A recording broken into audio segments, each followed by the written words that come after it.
नमस्कार दोस्तों, एक बार फिर से आप सभी का स्वागत है हमारे चैनल सिविल सर्विस इंस्टीट्यूट में। देखिए, जो यूपी स्पेशल की सीरीज है उसको आगे हम कंटिन्यू करते हैं। ये इसका चैप्टर नंबर 8 होगा। 7 चैप्टर तक ऑलरेडी चैनल पे अपलोडेड है और इसके डिस्क्रिप्शन में भी आपको उसका एक लिंक मिल जाएगा जो कि पूरी प्लेलिस्ट की लिंक है। आप जाके वहाँ पे वन बाय वन सारे जो डिस्कशन हैं उनको देख सकते हैं। देखिए, यूपी स्पेशल में इससे ज़्यादा करने की आवश्यकता आपको नहीं है।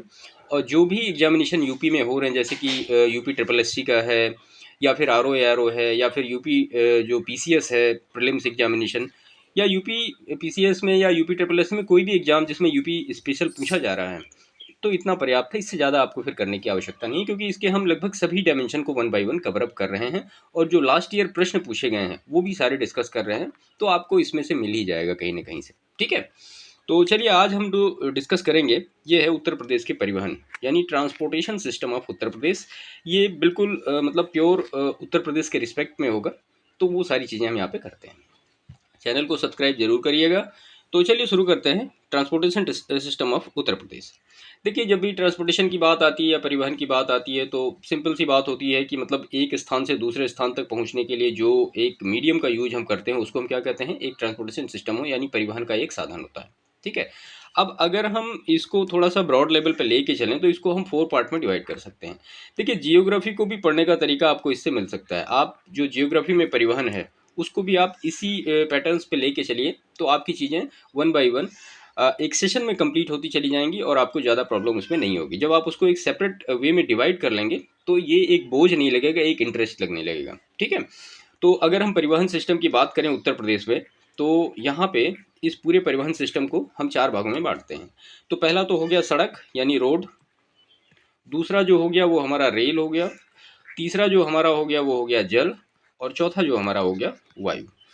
जितने भी परिवहन के मतलब सिस्टम है या परिवहन प्रणाली है, ये इन्हीं सारी चीज़ों में आ जाएंगी। ये जियोग्राफी के रिस्पेक्ट में भी इतना ही होता है और यूपी के रिस्पेक्ट में भी हम इतना सारा देखेंगे। ठीक है, तो अगर इन चारों में बात की जाए तो सबसे जो पॉपुलर सिस्टम है ट्रांसपोर्टेशन का वो है सड़क। ठीक है, क्यों है? क्योंकि सिंपली इसको बनाया जा सकता है और ये गांव गांव तक पहुंच सकता है। बल्कि रेल है, जल है और वायु है, ये आसानी से हर जगह उपलब्ध नहीं हो सकता है। ठीक है, तो इसलिए सड़क परिवहन जो है एक पॉपुलर ट्रांसपोर्टेशन सिस्टम है जिसका कि हम यूज करते हैं हर जगह। तो हम सबसे पहले लेते हैं सड़क परिवहन को, यानी रोड ट्रांसपोर्टेशन के बारे में सारी डिटेल उत्तर प्रदेश के बारे में। ठीक है, अगर हम ये देखें कि राज्य सड़क परिवहन निगम, उत्तर प्रदेश की बात हो रही है, राज्य सड़क परिवहन निगम की स्थापना कब हुई उत्तर प्रदेश में, तो वो हुई 1 जून 1972 को। ठीक है, और इसका मुख्यालय कहाँ पे है, तो जाहिर सी बात है वो लखनऊ में है। उत्तर प्रदेश में अगर देखा जाए कि सड़कों की लंबाई के मामले में, तो उत्तर प्रदेश जो है वो दूसरे नंबर पर है। पहले नंबर पर क्या है, महाराष्ट्र है। ये डेटा आप याद रखिएगा, पहले नंबर पे महाराष्ट्र, और दूसरे नंबर पे यूपी आपका है, और तीसरे नंबर पे आपका राजस्थान है। ठीक है, सड़क के मामले में, कुल सड़क के मामले में। अभी इसको बाद में हम national highway, state highway, district and village road के अकॉर्डिंग इसको अलग से डिवाइड करेंगे। ठीक है, अब इसमें से हम देखते हैं। देखिए, 1943 में एक योजना आई थी जिसको हम कहते हैं नागपुर योजना। ठीक है, इस योजना में भारत की सड़कों को 4 भागों में डिवाइड किया गया है। तो जो 1943 में योजना आई, नागपुर प्लान, उसके अकॉर्डिंग जो रोड्स हैं उसको हम 4 पार्ट में डिवाइड करते हैं। तो सबसे पहला जो होता है हमारा नेशनल हाईवे, दूसरा होता है स्टेट हाईवे, तीसरा होता है डिस्ट्रिक्ट रोड्स, और चौथा होता है विलेजेस रोड। ठीक है, ये 4 पार्ट में इनको हम डिवाइड कर लेते हैं पूरी स्टेट को। अब हम देखते हैं सबसे पहले नेशनल हाईवेज क्या होते हैं। ठीक है, तो देखिए, निर्माण एवं रख रखाव इसका कौन करता है, इसका केंद्र सरकार के अंतर्गत एक आने वाली जो अथॉरिटी है जिसको हम कहते हैं national highway authority of India. ठीक है, इसका हेडक्वार्टर कहाँ पे है, ये दिल्ली में है। इसकी स्थापना 1988 में हुई। देखिए, छोटे छोटे फैक्ट हैं, एग्जामिनेशन में आ जाते हैं। और राष्ट्रीय राजमार्ग देश की राजधानी को किससे जोड़ते हैं, महानगरों से जोड़ते हैं, और आपस में महानगरों को भी आपस में कनेक्ट करते हैं। ठीक है, अब अगर हम ये देख लें कि उत्तर प्रदेश से गुजरने वाले जो प्रमुख राष्ट्रीय राजमार्ग हैं वो कौन कौन से हैं। देखिए, ये ओवरऑल डिस्कशन है, इससे एनफ आपको पढ़ने की आवश्यकता नहीं होगी। अभी खैर सेशन में वन बाय वन जैसे जैसे आप बढ़ते जाएंगे तो आपको लगेगा कि हाँ, इतना पर्याप्त है। तो अगर हम राजमार्ग संख्या 2 की बात करें, ठीक है, तो इसकी जो लंबाई है प्रदेश में वो है 756 किलोमीटर, और ये कहाँ से कहाँ तक गुजरता है, ये दिल्ली है, मथुरा, आगरा, टोंडला, फिरोजाबाद, सिकोहाबाद, और कानपुर, फतेहपुर, प्रयागराज, वाराणसी और उसके बाद फिर कोलकाता तक ये गया है, इसी को हम जीटी रोड कहते हैं। उसके बाद फिर 7 है राजमार्ग संख्या 7, जो कि वाराणसी से लेकर कन्याकुमारी तक गया है, 125 किलोमीटर तक की इसकी लंबाई है। फिर 24 है राजमार्ग संख्या, जो दिल्ली, बरेली और लखनऊ को कनेक्ट करता है, 431 किलोमीटर इसकी लंबाई है। और उसके बाद जो है 24B है राजमार्ग, जो कि लखनऊ, रायबरेली, प्रयागराज जोड़ता है, 185 किलोमीटर इसकी लेंथ है। और फिर राजमार्ग संख्या 25 है, जो कि लखनऊ, कानपुर, झांसी, शिवपुरी, 270 किलोमीटर। और उसके बाद फिर 28 है, जो कि लखनऊ, गोरखपुर, मुजफ्फरपुर, बरेली, 311 किलोमीटर। और फिर राजमार्ग संख्या 29 है, जो कि गोरखपुर, वाराणसी और गाजीपुर के बीच में कनेक्ट करती है आपस में, 196 किलोमीटर है। और फिर उसके बाद राजमार्ग संख्या 56 है, जो कि लखनऊ टू वाराणसी कनेक्ट करती है, 285 किलोमीटर्स की। और उसके बाद फिर 58 है, जो कि दिल्ली से लेके हरिद्वार, मेरठ ऐसे जाती है, 165 किलोमीटर। 91 है, जो कि गाजियाबाद और कानपुर को आपस में कनेक्ट करती है, 405 किलोमीटर की इसकी लेंथ है। और फिर 93 है, जो कि आगरा और मुरादाबाद को आपस में कनेक्ट करती है, 235 किलोमीटर इसकी लेंथ है। और फिर 96 है राजमार्ग संख्या, जो कि अयोध्या से प्रयागराज, प्रतापगढ़ होते हुए 160 किलोमीटर का ये लेंथ है। ठीक है, तो ये उत्तर प्रदेश से गुजरने वाले कुछ प्रमुख नेशनल हाईवेज थे, जिनके बारे में हमने आपको यहाँ पे बताया। तो एक बार हम इनको फिर से डिटेल कर लेते हैं। राजमार्ग संख्या कौन कौन सी गुजरती है? 2 गुजरती है, 7 गुजरती है, 24 गुजरती है और फिर 24B गुजरती है, फिर 25 है, फिर 28 है, फिर 29 है और फिर 56 है, फिर 58 है, फिर 91 और 93 और 96। तो इतने जो हैं राजमार्ग संख्या उत्तर प्रदेश से गुजरते हैं। इनकी टोटल लंबाई के बारे में भी हमने यहाँ पे डिस्कस किया है। ठीक है, और अगर हम ये देखें कि सबसे छोटा जो रेल मार्ग, सबसे छोटा जो सड़क नेशनल हाईवे है वो यूपी से गुजरता है, ये फैक्ट आप लिख लीजिएगा कहीं, क्योंकि एग्जामिनेशन में आ सकता है। सबसे जो अगर छोटे की बात करें तो ये जो गुजरता है आपका 125 किलोमीटर का नेशनल हाईवे 7 है। ठीक है, जिसको जो कि वाराणसी से कन्याकुमारी कनेक्ट करता है आपस में। तो ये दोनों फैक्ट आप याद रखिएगा, राजमार्ग संख्या 2 और राजमार्ग संख्या 7।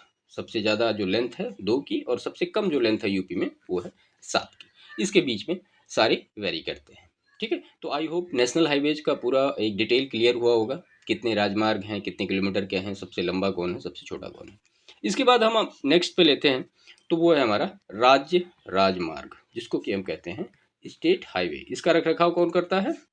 इसका रखरखाव जो है वो स्टेट पब्लिक वर्क डिपार्टमेंट यानी पीडब्ल्यूडी करता है, स्टेट का। और ये राज्य लोक निर्माण विभाग के अंतर्गत आता है, इसी के अंडर में ये काम करता है। यह राज्य की क्या करता है? राजधानी को प्रमुख नगरों से जोड़ता है। ठीक है, इसके बाद फिर आता है जिला सड़कें, जिसको कि हम डिस्ट्रिक्ट रोड्स कहते हैं। इसका रखरखाव कौन करता है? जिला परिषद और राज्य लोक निर्माण विभाग के द्वारा होता है। ये क्या करता है? ये जिलों को कस्बों से जोड़ता है। और उसके बाद फिर आता है विलेजेस रोड, जो कि ग्राम पंचायत के अधीन होता है और ये गांव की सड़कों को आपस में जोड़ता है। तो ये सारा एक जो नागपुर योजना 143 में शुरू हुई थी, उसके अकॉर्डिंग जो क्लासिफिकेशन किया गया, उसके बारे में हमने उत्तर प्रदेश की सारी डिटेल यहाँ पे की है। ठीक है, अब इसके बाद एक नेक्स्ट इसमें टॉपिक आता है, उसको हम कहते हैं एक्सप्रेस वे संकल्पना। ठीक है, एक्सप्रेस वे संकल्पना का मतलब ये होता है कि तेज गति से चलने वाली सड़कें जो होती हैं वो एक्सप्रेस वे के अंतर्गत आती हैं। एक्सप्रेस वे औद्योगिक विकास प्राधिकरण के अधीन आती हैं। ठीक है, और इसकी स्थापना कब हुई? वो हुई 2007 में। तो ये सारी चीज़ें आप याद रखिएगा। और ये जो होती हैं वो अधिक लेन वाली होती हैं, मतलब 6 लेन, 8 लेन, 10 लेन, 12 लेन, 14 लेन ऐसे जो होती है। अब उत्तर प्रदेश से गुजरने वाला सबसे लंबा जो राष्ट्रीय मार्ग है, हमने डिस्कस किया है। जो उत्तर प्रदेश से गुजरने वाला सबसे लंबा जो नेशनल हाईवे है वो नेशनल हाईवे 19 है। ठीक है, इसका पुराना नाम क्या था? NH2। ये फैक्ट आप याद रखिएगा। ट्रांसपोर्टेशन से रिलेटेड जो ये फैक्ट है ना, ये बिल्कुल अलग टाइप के हैं, ये आपको जल्दी कहीं मिलेंगे नहीं।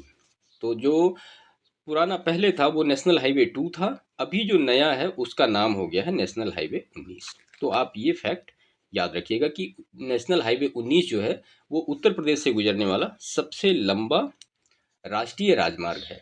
ये जीटी रोड का पार्ट है एक। ठीक है, जो कि दिल्ली से कलकत्ता को जोड़ता है और प्रदेश में इसकी लंबाई कितनी है? 759 किलोमीटर। ठीक, उत्तर प्रदेश में प्रथम बस सेवा का प्रारंभ कब किया गया? तो वो किया गया 15 मई 1947 को।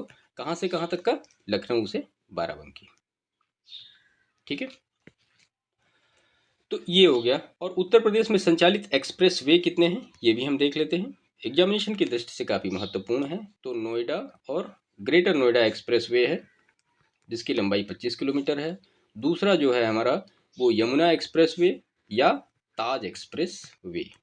ठीक है, ये ग्रेटर नोएडा को आगरा से जोड़ता है। 165 किलोमीटर इसकी लेंथ है और ये 6 लेन का है। ठीक है, तीसरा जो एक्सप्रेस वे है हमारा वो है बुंदेलखंड एक्सप्रेस वे। कहाँ से कहाँ तक जोड़ता है? चित्रकूट से इटावा को जोड़ता है। इसकी लंबाई जो है वो 296 किलोमीटर है। और इसके बीच में कौन कौन से आते हैं? उत्तर प्रदेश में ऐसे भी प्रश्न आते हैं कि वो ये पूछ लेते हैं कि ये जिला इस एक्सप्रेस वे के बीच में आता है कि नहीं आता है, तो वो भी आप देख लीजिए। ये चित्रकूट है, बांदा है, हमीरपुर है, महोबा है और जालौन, औरैया, इटावा। ठीक है, यहाँ से ये गुजरता है। और प्रधानमंत्री जी ने 16 जुलाई 2022 को ग्राम कैथरी, जालौन में इसको राष्ट्र को समर्पित किया था। तो ये फैक्ट भी याद रखिएगा। इसके बाद जो चौथा एक्सप्रेस वे है वो है आगरा लखनऊ एक्सप्रेस वे। इसकी लंबाई 302 किलोमीटर है। ये 6 लेन या 8 लेन है। ठीक है, और इसमें आपातकाल हवाई लैंडिंग हो सकती है। पांचवा जो है वो है दिल्ली मेरठ एक्सप्रेस वे। इसकी लंबाई है 96 किलोमीटर। और छठा जो है हमारा लास्ट पूर्वांचल एक्सप्रेस वे जो कि लखनऊ से किसको जोड़ता है? गाजीपुर को जोड़ता है। 341 किलोमीटर है और उत्तर प्रदेश के कितने जिलों से गुजरता है? 9 जिलों से। आप जिलों का नाम सुन लीजिए। हम पूर्वांचल एक्सप्रेस वे की बात कर रहे हैं जो कि लखनऊ है, बाराबंकी है, अमेठी है, अयोध्या है, सुल्तानपुर है, अंबेडकर नगर है, आजमगढ़ है, मऊ है और गाजीपुर है। तो ये 9 जिलों से पूर्वांचल एक्सप्रेस वे गुजरता है। ठीक है, अब कुछ निर्माणाधीन एक्सप्रेस वे के बारे में हम देख लेते हैं। तो सबसे पहला इसमें है गंगा एक्सप्रेस वे। ठीक है, ये कहाँ से कहाँ तक? मेरठ से प्रयागराज तक को जोड़ेगा और इसकी जो लंबाई होगी वो होगी 594 किलोमीटर। ये यूपी का सबसे लंबा एक्सप्रेस वे होगा। ठीक है, और यूपी के 12 जिलों को ये आपस में ऐड ऑन करेगा। पूर्वी उत्तर प्रदेश प्रयागराज को पश्चिमी उत्तर प्रदेश मेरठ से जोड़ने का कार्य करेगा। कौन सा एक्सप्रेसवे? गंगा एक्सप्रेसवे। दूसरा है गोरखपुर लिंक एक्सप्रेसवे। इसकी लंबाई 91 किलोमीटर। और तीसरा जो है हमारा वो लखनऊ कानपुर एक्सप्रेसवे जिसकी लंबाई 63 किलोमीटर। चौथा जो है वो है गाजियाबाद कानपुर एक्सप्रेसवे जो कि 380 किलोमीटर। पांचवा जो है गोरखपुर सिलीगुड़ी एक्सप्रेसवे जिसकी लंबाई 519 किलोमीटर। और छठा जो है वो दिल्ली सहारनपुर देहरादून एक्सप्रेसवे जिसकी लंबाई 210 किलोमीटर। और सातवां जो है वो गाजीपुर बलिया एक्सप्रेसवे जिसकी लंबाई 172 किलोमीटर। ठीक है, और अगर हम जो एक्सप्रेसवे प्रस्तावित हैं, अभी तो हमने देखे कि सबसे पहले हमने देखा कि जो संचालित हैं, उसके बाद फिर हमने देखा कि निर्माणाधीन। अब जो देखते हैं वो जो प्रस्तावित हैं, वो 6 नए एक्सप्रेसवे प्रस्तावित हैं उत्तर प्रदेश सरकार के द्वारा। पहला है प्रयागराज वाराणसी एक्सप्रेसवे। दूसरा है मेरठ हरिद्वार एक्सप्रेसवे। तीसरा है गंगा एक्सप्रेसवे से लेके शाहजहांपुर बरेली होते हुए रामपुर उत्तराखंड सीमा तक। और फिर उसके बाद चौथा चित्रकूट प्रयागराज एक्सप्रेसवे। पांचवा झांसी लिंक से बुंदेलखंड एक्सप्रेसवे। और छठा जो है वो बिंद एक्सप्रेसवे चित्रकूट से मिर्जापुर तक। ठीक है, तो ये अगर सारों को हम सभी को ले लेंगे, जैसे कि 6 जो संचालित हैं और 7 जो निर्माणाधीन हैं और 6 जो प्रस्तावित हैं, तो इन सब को अगर हम मिला देंगे तो हमारे total 19 expressway total Uttar Pradesh में हो जाएंगे। ठीक है, तो ये सारा एक रोड ट्रांसपोर्टेशन से रिलेटेड कुछ फैक्ट थे जो कि हमने सारे यहाँ पे डिस्कस कर दिए। अब आई होप आप भी ये समझ रहे होंगे कि इससे ज़्यादा फैक्ट एग्जामिनेशन में नहीं आ सकता, क्योंकि ये एक अपर लिमिट तक का है कि पूरा जो सिलेबस है रोड ट्रांसपोर्टेशन का वो हमने यहाँ पे कवर किया। ठीक है, तो इसके बाद अब हम देखते हैं रेल ट्रांसपोर्टेशन। ठीक है, रेल ट्रांसपोर्टेशन देखिए उत्तर प्रदेश में रेलवे लाइन क्या है, सबसे ज़्यादा अगर किलोमीटर के हिसाब से देखा जाए तो फर्स्ट नंबर पे है उत्तर प्रदेश में सबसे ज़्यादा रेलवे लाइन है अकॉर्डिंग टू किलोमीटर। ठीक है, या सबसे ज़्यादा रेलवे लाइन बिछी हैं उत्तर प्रदेश में। उत्तर प्रदेश में पहली ट्रेन कब चली? वो चली ये 1859 में चली प्रयागराज से कानपुर। ठीक है, आपने अभी ऊपर ये भी देखा कि उत्तर प्रदेश में सबसे पहली बस कौन सी चली, तो वो लखनऊ से बाराबंकी चली थी। और जो सबसे पहली ट्रेन चली वो चली प्रयागराज से कानपुर। और उत्तर प्रदेश में रेलवे संग्रहालय कहाँ पे स्थित है? वाराणसी में स्थित है। तो ये फैक्ट आप याद रखिएगा। और देश के अंदर कितने रेलवे जोन हैं? तो 18 रेलवे जोन्स हैं, जिनमें से 2 का मुख्यालय उत्तर प्रदेश में है। कौन कौन से 2 हैं वो? एक तो उत्तर मध्य रेलवे जोन है जिसका मुख्यालय प्रयागराज में है, और दूसरा का मुख्यालय कहाँ पे है? गोरखपुर में है, जो कि पूर्वी उत्तर रेलवे जोन, इसका मुख्यालय गोरखपुर में है। तो इसके बाद हम देखते हैं 18 जोन में से 5 ये रेलवे जोन हैं जिनकी जो रेलवे लाइन है वो उत्तर प्रदेश से गुजरती है। वो कौन कौन से हैं? तो वो सबसे पहले है नॉर्थ रेलवे यानी उत्तर रेलवे, दूसरा उत्तर पूर्वी रेलवे, तीसरा है पश्चिम रेलवे, चौथा है उत्तर मध्य रेलवे और पांचवा है मध्य रेलवे। ठीक है, इनमें से 2 का मुख्यालय उत्तर प्रदेश में है, एक गोरखपुर में है और एक प्रयागराज में है। ये सारी चीज़ें आपने देखी। अब देश की सबसे लंबी ट्रेन प्रयागराज एक्सप्रेस है। ठीक है, ये कहाँ से कहाँ तक चलती है? ये दिल्ली से लेकर प्रयागराज के मध्य चलती है। और प्रथम हमसफर ट्रेन जो कि 16 दिसंबर 2016 को चली गोरखपुर से दिल्ली के लिए, दिल्ली में आनंद विहार तक के, आप जानते होंगे। और तीसरा जो है एक गतिमान एक्सप्रेस, देश की प्रथम सबसे तेज चलने वाली ट्रेन है। स्पीड कितनी है इसकी? 160 किलोमीटर पर आवर। ठीक है, और विश्व का सबसे लंबा प्लेटफॉर्म जो है वो गोरखपुर का है, आप जानते हैं। 1366 मीटर इसकी लंबाई है। और इसके बाद देश का तीसरा रेलवे कोच कारखाना कहाँ पे है? तो वो है रायबरेली में, लालगंज में। 2012 में इसको बनाया गया था। बाद में इसका नाम बदल के क्या कर दिया गया? मॉडर्न कोच फैक्ट्री, ये याद रखिएगा। तो मॉडर्न कोच फैक्ट्री कहाँ पे है? वो रायबरेली में है।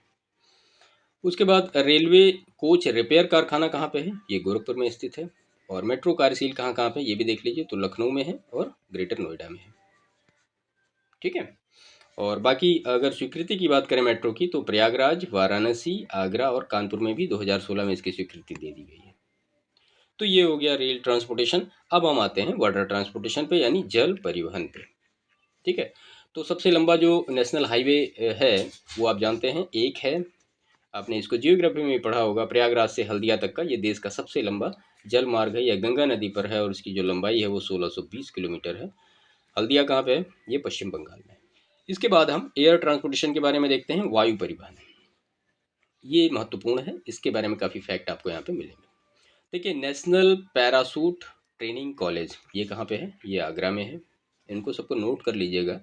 राजीव गांधी राष्ट्रीय विमानन विश्वविद्यालय ये रायबरेली में है, फुर्सतगंज में। तीसरा जो है नागरिक उड्डयन प्रशिक्षण केंद्र कहाँ पे है? ये प्रयागराज में है। चौथा इसका है इंदिरा गांधी राष्ट्रीय उड़ान अकादमी, ये भी रायबरेली में फुर्सतगंज में है, जहाँ की राजीव गांधी राष्ट्रीय विमानन विश्वविद्यालय है। केंद्र सरकार ने उड़ान योजना कब शुरू की? ये आ सकता है। उड़ान योजना कब शुरू की? तो ये 2016 में शुरू की। इसका जो लोगो था, यानी जो उसका टैग था, टैग वर्ड जो था, उड़े देश का आम नागरिक, इस योजना का मतलब है। अब उत्तर प्रदेश में हवाई अड्डे की बात करें, ये भी मैच करने के लिए अक्सर एग्जामिनेशन में आता है, आप पेपर उठा के देखेंगे तो आपको मिलेगा। तो पहला इसमें है चौधरी चरण सिंह हवाई अड्डा, जो कि कहाँ पे है? अमौसी में है, लखनऊ में। ठीक है, इसका नाम याद रखिएगा, चौधरी चरण सिंह हवाई अड्डा। दूसरा जो है वो लाल बहादुर शास्त्री हवाई अड्डा, ये वाराणसी में है, बाबतपुर में। तीसरा बमरौली हवाई अड्डा, ये कहाँ पे है? ये प्रयागराज में है। चौथा महायोगी गोरखनाथ हवाई अड्डा, गोरखपुर में। पांचवा जो है भीमराव अंबेडकर हवाई अड्डा, ये मेरठ में। छठा जो है मर्यादा पुरुषोत्तम श्री राम हवाई अड्डा, ये अयोध्या में है। और इसके बाद सातवां जो है चकेरी हवाई अड्डा, तो चकेरी हवाई अड्डा कहाँ पे? कानपुर में है। आठवां जो है हिंडन हवाई अड्डा, ये गाजियाबाद में है, ये एयरफोर्स का है। और नौवां जो है जेवर हवाई अड्डा, ये कहाँ पे है? गौतम बुद्ध नगर, ग्रेटर नोएडा में, ये भी बन रहा है। 10वां जो है खेरिया हवाई अड्डा, ये आगरा में है। और 11वां जो है सरसावा हवाई अड्डा, जो कि सहारनपुर में है। उत्तर प्रदेश में कुछ इंपॉर्टेंट चीज़ देख लीजिए। देखिए, उत्तर प्रदेश में एक लखनऊ प्लान है। ठीक है, लखनऊ प्लान का मतलब क्या होता है? सड़कों के विकास हेतु 20 वर्ष की योजना। ये कब बनी थी? 1985 में इसको बनाया गया था। और कानपुर में भी मेट्रो का प्रारंभ कब से हुआ? ये हुआ 28 दिसंबर 2021 से, 9 किलोमीटर के आसपास। और नोएडा की जो मेट्रो है डीएमआरसी के अंडर में आती है, दिल्ली मेट्रो रेल कॉरपोरेशन के अंडर में आती है। और लखनऊ की मेट्रो यूपी की है। ठीक है, तो ये सारे फैक्ट थे जो कि ट्रांसपोर्टेशन से रिलेटेड थे। जिसमें हमने आज देखा क्या क्या, एक तो हमने देखा परिवहन क्या होता है, उसकी डिफिनीशन देखी, और उसके बाद 4 टाइप के जो परिवहन ऑल ओवर इंडिया में यूज होते हैं, या मैं पूरे कहूँ पूरे विश्व में ये यूज होते हैं, वो हैं, सबसे पहला है रोड ट्रांसपोर्टेशन, दूसरा है हमारा रेल ट्रांसपोर्टेशन, तीसरा है वाटर ट्रांसपोर्टेशन, और चौथा है हमारा एयर ट्रांसपोर्टेशन। इन सब के बारे में डिटेल हमने देखी और इनको वन बाय वन सारे फैक्ट को क्लियर किया। ठीक है, अब आपको जियोग्राफी के रिस्पेक्ट में लेना है तो आप इसी में चीज़ों को ऐड ऑन कर सकते हैं, इनको थोड़ा नोट्स को अपने अपडेट कर देंगे तो ये दोनों चीज़ों के लिए कवर अप हो जाएगी, है ना। तो ये सारी चीज़ें पूरा हमने डिटेल, यहाँ पे रोड है, रेल है, और वाटर है, और एयर के बारे में सारी डिटेल देखी। अब हम इसके एमसीक्यू को शुरू करते हैं। तो देखिए, जब इतने फैक्ट आप पूरी तरीके से क्लियर कर लेंगे तो आपको एमसीक्यू में कोई दिक्कत नहीं होगी, क्योंकि जो भी फैक्ट पूछे गए हैं या एग्जामिनेशन में जो चीज़ें आती हैं वो लगभग यहीं से रिलेटेड होती हैं। तो चलिए शुरू करते हैं वन बाय वन सारे प्रश्न को अपने। सबसे पहला प्रश्न है, उत्तर प्रदेश राज्य सड़क परिवहन निगम कब गठित किया गया। तो ऊपर हमने अभी देखा है राज्य सड़क परिवहन निगम का गठन कब हुआ, तो वो जो हुआ है 1 जून 1972 को हुआ है। नेक्स्ट प्रश्न है, उत्तर प्रदेश राज्य सड़क परिवहन निगम के कुल कितने डिपो हैं। ठीक है, तो ये जो डिपो हैं वो हैं 106। इसके बाद नेक्स्ट प्रश्न है, लोक निर्माण विभाग द्वारा मार्ग विकास नीति कब जारी की गई। तो जो मार्ग विकास नीति है वो जारी की गई है 1998 में। इसके बाद नेक्स्ट प्रश्न है, लखनऊ योजना किससे संबंधित है।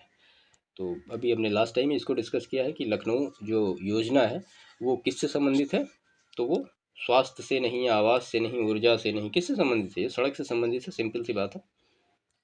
ठीक है, यमुना एक्सप्रेसवे किसके बीच है।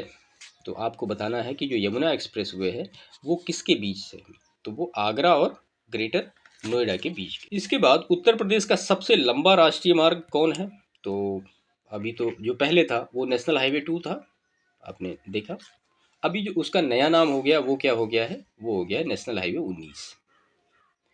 ये बहुत ही इंपॉर्टेंट क्वेश्चन है, इसको याद रखिएगा। उत्तर प्रदेश में राजकीय रोडवेज द्वारा पहली बस सेवा कब प्रारंभ हुई। तो राष्ट्रीय रोडवेज द्वारा जो पहली बस सेवा है वो कब प्रारंभ हुई, तो वो हुई 15 मई 1947 को। हमने देखा लखनऊ से लेकर बाराबंकी तक। ठीक है, इसके बाद नेक्स्ट प्रश्न है, आगरा लखनऊ एक्सप्रेसवे की लंबाई लगभग कितनी है। तो जो आगरा लखनऊ एक्सप्रेसवे है उसकी लंबाई कितनी है, तो वो 302 किलोमीटर है, हमने ऊपर देखा है इसको। इसके बाद नेक्स्ट प्रश्न है, देश का सबसे लंबा आंतरिक जलमार्ग कौन सा है। तो ये पूछा जा रहा है कि आंतरिक जलमार्ग जो है वो कौन सा है। तो यहाँ पे जो होगा वो प्रयागराज से हल्दिया 1620 किलोमीटर नेशनल वाटरवेज 1 है ये। नेक्स्ट प्रश्न है, उत्तर प्रदेश में प्रथम रेलगाड़ी कब चलाई गई। तो उत्तर प्रदेश में जो प्रथम रेलगाड़ी वो कब चलाएगी, वो 1859 में चलाएगी। कहाँ से कहाँ तक चलाएगी, आपने ऊपर पढ़ा है और आपको याद आ रहा होगा। ठीक है, इसके बारे में कमेंट करिएगा आप। इसके बाद नेक्स्ट प्रश्न है, कुल रेलपथ नेटवर्क में उत्तर प्रदेश का कौन सा स्थान है। तो जाहिर सी बात है कौन सा स्थान है, प्रथम स्थान है भाई, सबसे ज़्यादा रेलवे लाइन यूपी में बिछी है। नेक्स्ट प्रश्न है, उत्तर प्रदेश में कितने रेलवे जोन का मुख्यालय अवस्थित है। तो उत्तर प्रदेश में कितने रेलवे जोन का मुख्यालय अवस्थित है, तो कितने का है, 2 का है। और कितनी गुजरती हैं यहाँ से, तो 5 तो गुजरती हैं, और 2 का मुख्यालय, एक का मुख्यालय प्रयागराज, दूसरे का मुख्यालय गोरखपुर। ऊपर आपने फैक्ट देखा है। इसके बाद नेक्स्ट प्रश्न है, उत्तर प्रदेश में देश का सबसे छोटा रेल मंडल पूछा गया है यहाँ पे, तो वो मुगलसराय है। ठीक है, इसके बाद नेक्स्ट प्रश्न है, भारतीय रेल का सबसे लंबा रेलवे यार्ड अवस्थित है। तो सबसे लंबा जो रेलवे यार्ड है वो कहाँ है, मुगलसराय में। ठीक है, जिसका नाम अभी बदल क्या कर दिया गया, दीनदयाल उपाध्याय स्टेशन। इसके बाद नेक्स्ट प्रश्न है, डीजल इंजन का निर्माण उत्तर प्रदेश में कहाँ होता है। तो जो डीजल इंजन है उसका निर्माण उत्तर प्रदेश में कहाँ होता है, वाराणसी में होता है। इसके बाद नेक्स्ट प्रश्न है, राज्य में किस जनपद में रेलवे का संग्रहालय है। तो रेलवे का संग्रहालय किस जनपद में है, तो वो वाराणसी में है। और इसके बाद नेक्स्ट प्रश्न है, इसमें उत्तर मध्य रेलवे क्षेत्र का मुख्यालय स्थित है। तो उत्तर मध्य रेलवे क्षेत्र का मुख्यालय कहाँ स्थित है, आपको याद आ रहा होगा। नेशनल पैराशूट ट्रेनिंग कॉलेज कहाँ स्थित है। तो नेशनल पैराशूट ट्रेनिंग कॉलेज जो स्थित है वो कहाँ स्थित है, आगरा में स्थित है। नेक्स्ट प्रश्न है, नागरिक उड्डयन प्रशिक्षण केंद्र उत्तर प्रदेश में किस जनपद में है। तो नागरिक उड्डयन प्रशिक्षण केंद्र कहाँ पे है, ये प्रयागराज में है। नेक्स्ट प्रश्न है जेवर हवाई अड्डे का निर्माण कहाँ किया जा रहा है? तो सिंपल से है, गौतम बुद्ध नगर में हो रहा है, अभी निर्माणाधीन है ये। दो सूचियाँ दी गई हैं, उनको आपको सम्मिलित करना है। ये हवाई अड्डों के नाम है और उनको आपको 1 बाय 1 मैच करना है। ठीक है, तो यहाँ पे प्रयागराज बमरौली हो जाएगा, और उसके बाद फिर लखनऊ अमौसी हो जाएगा, कानपुर चकेरी हो जाएगा, और वाराणसी बाबतपुर हो जाएगा। तो इसके अकॉर्डिंग आप इनको मैच कर लीजिएगा, जो भी ऑप्शन सही होगा। नेक्स्ट प्रश्न है वाराणसी स्थित हवाई अड्डे का नाम क्या है? तो सिंपल सा बात है, वो बाबतपुर है। चकेरी कानपुर का है, खेरिया कहाँ का है? आगरा का है। अमौसी कहाँ का है? लखनऊ का है। ऐसे इनको याद रखिए। नेक्स्ट प्रश्न है सबसे लंबा राष्ट्रीय राजमार्ग कौन सा है जो उत्तर प्रदेश से होकर गुजरता है? तो इसमें से आपको ये बताना है कि कौन सा है। तो अभी नेशनल हाईवे 2 है, इसका जो न्यू नाम क्या हो गया? नेशनल हाईवे 19, जो कि हमने प्रश्न ऊपर देखा है। इसके बाद नेक्स्ट प्रश्न है निम्न में से जीटी रोड कहाँ से नहीं गुजरती है? अब देखिए 4 जिले दिए गए हैं, आपसे पूछा गया है कि जीटी रोड कहाँ से नहीं गुजरती है। तो ये जो नहीं गुजरती वो अलीगढ़ से नहीं गुजरती, बाकी सब जगह से गुजरती है। ठीक है, इसके बाद नेक्स्ट प्रश्न है उत्तर दक्षिण तथा पूर्व पश्चिम गलियारे मिलते हैं। बहुत बेसिक क्वेश्चन है और बहुत बार एग्जामिनेशन में पूछा गया है, झांसी में। ताज अंतर्राष्ट्रीय हवाई अड्डे का निर्माण कहाँ किया जा रहा है? तो ताज अंतर्राष्ट्रीय हवाई अड्डे का निर्माण कहाँ किया जा रहा है? वो आगरा में किया जा रहा है। और इसके बाद उत्तर प्रदेश का निम्नलिखित में से कौन सा नगर राष्ट्रीय राजमार्ग 2 द्वारा नहीं जोड़ा जाता है? तो इसमें से कौन सा नगर राष्ट्रीय राजमार्ग 2 द्वारा नहीं जोड़ा जाता है? तो यहाँ पे जो इसका सही आंसर होगा, लखनऊ नहीं जुड़ेगा राष्ट्रीय राजमार्ग 2 द्वारा। ठीक है, निम्न में से कौन सा सुमेलित नहीं है? तो कानपुर चकेरी, वाराणसी बाबतपुर, लखनऊ अमौसी, आगरा फुर्सतगंज, ये सुमेलित नहीं है। आगरा में खेरिया है। इसके बाद इस सेशन का लास्ट प्रश्न है आगरा लखनऊ एक्सप्रेस वे की लंबाई लगभग कितनी है? तो आगरा एक्सप्रेस वे जो आगरा लखनऊ एक्सप्रेस वे उसकी लंबाई कितनी है? तो वो 300 किलोमीटर है। ठीक है, तो ये इस सेशन का लास्ट प्रश्न था। तो यहाँ पे ये पूरा डिस्कस हुआ। इसके बाद जो डिस्कस होगा Uttar Pradesh fears and festivals, जिसको हम कि नेक्स्ट सेशन में कवर अप करेंगे। ठीक है, तो ये सारा परिवहन से रिलेटेड जो कि खासतौर पे उत्तर प्रदेश में जो जो सारी चीज़ें हैं उनको यहाँ पे हमने डिस्कस किया, और सारी चीज़ें 1 बाय 1 यहाँ पे क्लियर हुई। ठीक है, जिसमें कि लास्ट ईयर जो प्रश्न पूछे गए वो भी सारे हमने देखे, इनसे रिलेटेड जो पर्टिकुलर फैक्ट हैं वो भी सारे हमने देखे, जो कि एग्जामिनेशन के लिए काफ़ी महत्वपूर्ण है। इस वीडियो को आप 1 बार 2 बार 3 बार जरूर देखिएगा, और इनसे जो पर्टिकुलर नोट्स हैं उनको आप बना के रखिएगा। देखिए अक्सर जो मैसेज आते हैं कि इसकी PDF प्रोवाइड करिए, और ये ऐसे मतलब पढ़ने में अच्छा रहेगा, PDF भी मिल जाया करेगी। लेकिन देखिए एक बात बताओ, ये बहुत होगा तो 20-25 मिनट का वीडियो होगा। अगर आप देख के इसको ऑन पेपर नोट नहीं कर पाएंगे तो आप PDF के भरोसे रहेंगे तो फिर ये कभी नहीं हो पाएगा आपसे। आप 20-25 मिनट का टाइम निकालिए और पेन पेपर लेके बैठिए और इनको अपने अकॉर्डिंग नोट करते चलिए। आप जिन चीज़ों को जानते हैं आप उनको छोड़ दीजिए, जो लगता है आपको कि हाँ ये कन्फ्यूज कर रही हैं या प्रॉब्लम कर रही हैं उनको आप नोट कर लीजिए। तो उससे क्या होगा, एक तो आपका एक नोट्स भी प्रिपेयर हो जाएगा, और दूसरा एक बार कम से कम आप उसको राइट कर लोगे तो चीज़ें दिमाग में अच्छी तरीके से बैठ जाएंगी। ठीक है, PDF लेने के बाद फिर काम हो नहीं पाता, वो फिर रखा ही का रखा रहता है कि ठीक है आएगा पढ़ लेंगे, आएगा पढ़ लेंगे, ऐसे ही चलता रहता है, और फाइनली हम उसको कर भी नहीं पाते सही से। तो आप अपना थोड़ा सा मैनर चेंज करिए, जो वीडियो में है उसको आप थोड़ा सा पॉज करके या जैसे भी है अपने अकॉर्डिंग चीज़ों को नोट करते रहिए। क्योंकि देखिए यहाँ पे जो चीज़ें वीडियो जब बनता है तो वो सभी के लिए बनता है, लेकिन आप सब में अलग अलग सबकी क्षमता है। किसी को अधिकतर चीज़ें आती है, किसी को अभी बिल्कुल फ्रेशर है, तो दोनों चीज़ों में डिफरेंस होता है। ठीक है, तो आप अपने अकॉर्डिंग चीज़ों को नोट कर लीजिए, उससे आपका एक नोट्स भी बनेगा और आपको रिवीजन में भी आसानी होगी। तो इस वीडियो को यहीं समाप्त करते हैं, बाकी चैनल को सब्सक्राइब जरूर करिएगा। बाकी मिलते हैं आपसे नेक्स्ट वीडियो में, तब तक के लिए आपका बहुत बहुत धन्यवाद।